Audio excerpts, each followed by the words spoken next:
నేను కూడా దుష్టుని చేతిలో ఉన్నటువంటి వాడిని.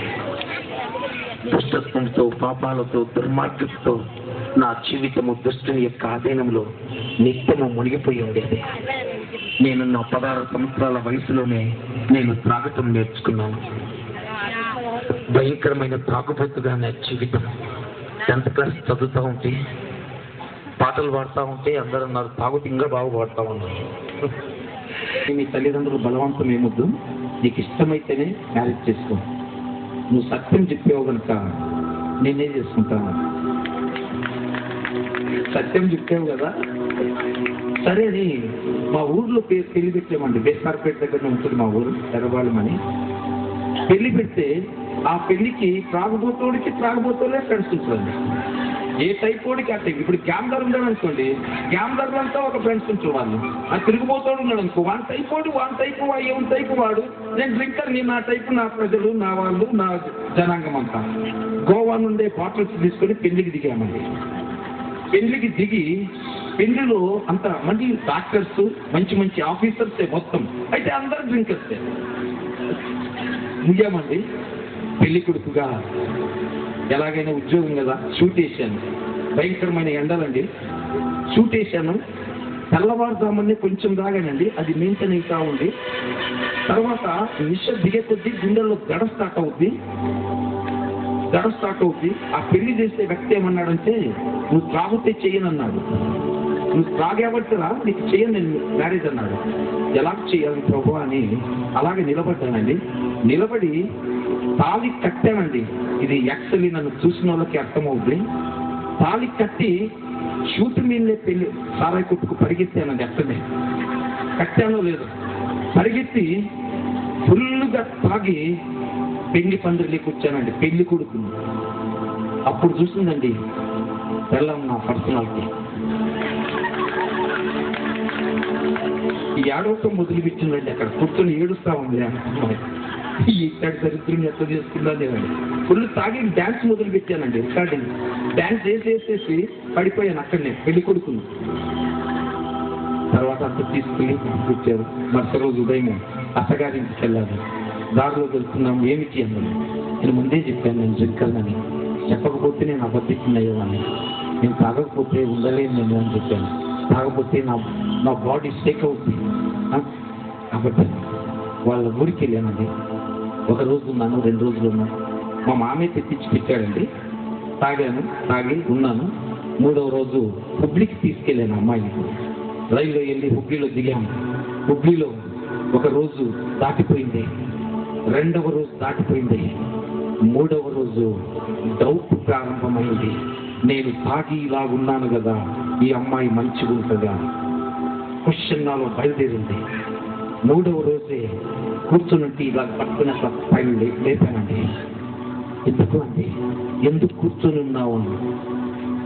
నిలబడితే అనుమానాలు ఉన్న వాళ్ళు ఎవరైనా ఉన్నారేమో జాగ్రత్త. వాడు కూర్చున్న డౌటే, నిలబడ్డ డౌటే, అక్కడున్న డౌటే, ఇక్కడున్న డౌటే, ఎవడు రోడ్డు మీద తిరిగిన డౌటే. భయంకరమైన శోధనలోకి వెళ్ళిపోయి అమ్మాయిని 3వ రోజు నుండే కొట్టడం ప్రారంభం చేశాను. 1 రోజు కత్తి తీసుకొని కొట్టాను అమ్మాయిని. కొడితే ఇలాగ పడాల్సిందే, ఇక్కడ నుండి ఇక్కడ చీలిపోయిందండి. మరి స్త్రీలు అలాంటి శ్రమ, మరి యేసుక్రీస్తు వారు నా జీవిత అనుభవం కోసం ఆ శ్రమలో ఆ పాపను నిలబెట్టాడేమో తెలియదు కానీ, లేకపోతే ప్రపంచంలో ఎవరు నిలబడరండి. కష్టంతో కోసానండి, అరికాను, కట్ అయిపోయింది, బయటికి పారిపోయింది. కత్తి తీసుకుని పరిగెత్తాను. కొంత దూరం పోయిన తర్వాత నిలబడింది. తాగిపోతున్న కథ ఎట్లుంటుందంటే, కొట్టినంత సేపు కొట్టి తర్వాత నిషేధిగుతుంది, తప్పైంది క్షమించమంటాడు.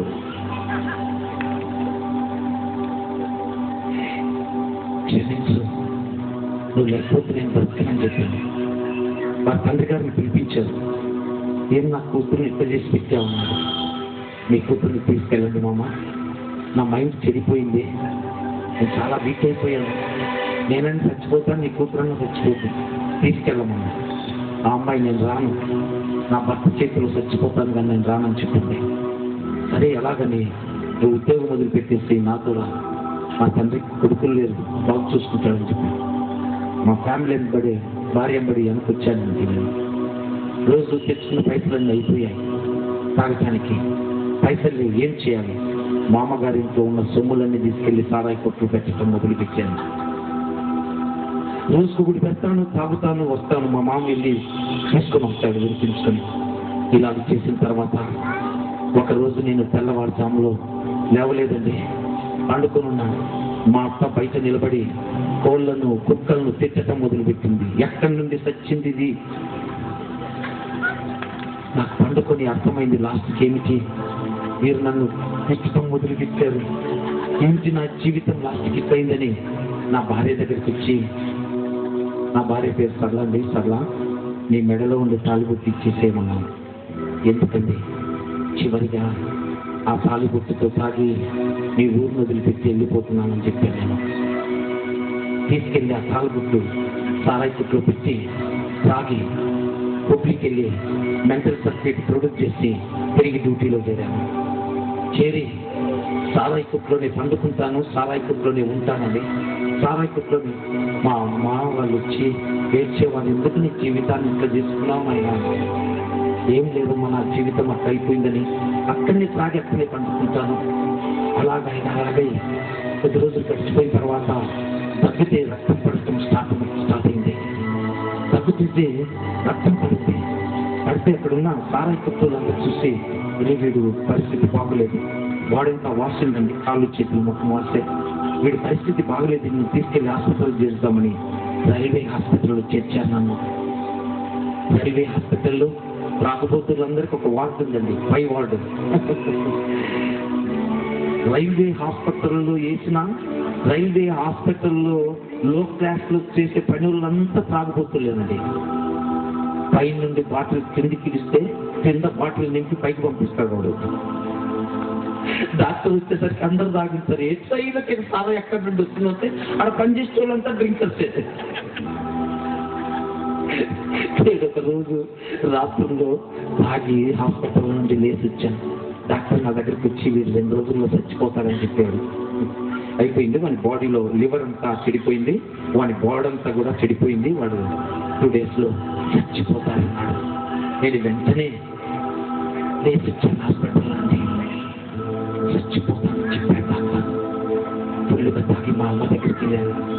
అమ్మా, నేను చచ్చిపోతానని డాక్టర్ చెప్పాడు, నేను హుబ్లీ వదిలిపెట్టి వెళ్ళిపోతున్నానమ్మా, ఇక్కడ చచ్చిపోతే వీడు తాగి చచ్చిపోయినాడని అందరూ అంటారు నన్ను, నేను దూరంగా వెళ్ళి ఎక్కడైనా చచ్చిపోతానని చెప్పాను.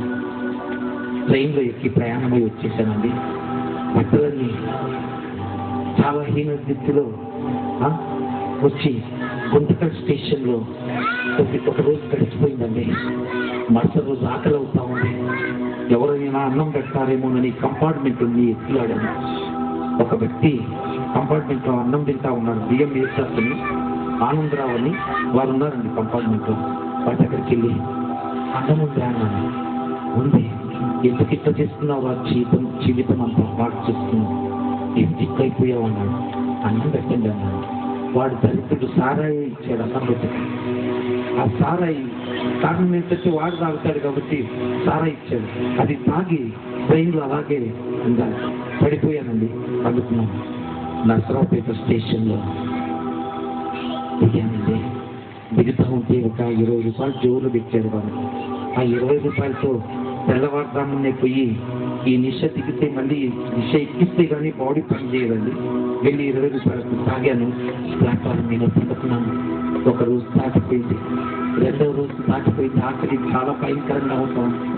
అంతలంతా వెతికారు, ఎవరు కనిపించలేదు.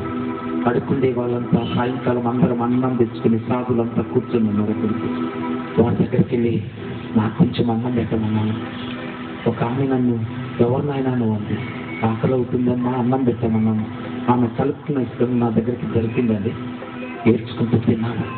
తిని, అమ్మా రేపటి నుండి నేను కూడా అడుక్కోవడానికి వస్తాను, కారణం ఏంటంటే నేను పాటలు పాడతాను, పైసలు వస్తాయి అనుకున్నాను. ఎవరినైనా అంది, ఏదమ్మా వస్తానని.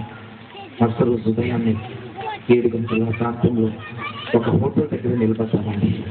ఆ హోటల్ దగ్గర ఒక పాట పాడాను. ఆ పాటను ఇప్పుడు మీ మధ్యలో పాడతాను.